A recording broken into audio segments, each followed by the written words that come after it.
শয়তান আল্লাহকে চ্যালেঞ্জ দিয়েছিল, আল্লাহ আপনি তো জান্নাতে ঢোকাতে পারবেন না, এতগুলো জান্নাত কেন বানালেন? জাহান্নাম আরো বেশি হলে ভালো হতো। আল্লাহ বললেন কেন? শয়তান বলে, আল্লাহ এই সবগুলারে আমি ওয়াসওয়াসা দিয়ে মুনাফিক বানিয়ে নাস্তিক বানিয়ে জাহান্নামে ঢুকাবো। আমি চ্যালেঞ্জ দিলাম, ডান দিক থেকে ধোকা দেব, বা থেকে, সামনে থেকে, পেছন থেকে, নিচ থেকে, রগের শিরা উপশিরায় ঢুকে, মাজরাত দাম যেখান দিয়ে রক্ত চলাচল করে ওখানে ঢুকেও আমি ধোকা দেব।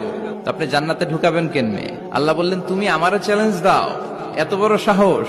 আমি তো সব রাজার বড় রাজা, মহারাজা, মহারাজার সাথে চ্যালেঞ্জ দেয়া যায় না। তুমি আমাকে চ্যালেঞ্জ দাও। ওকে ডান, আই টেক ইউর চ্যালেঞ্জ। আমিও তোমার চ্যালেঞ্জ নিলাম।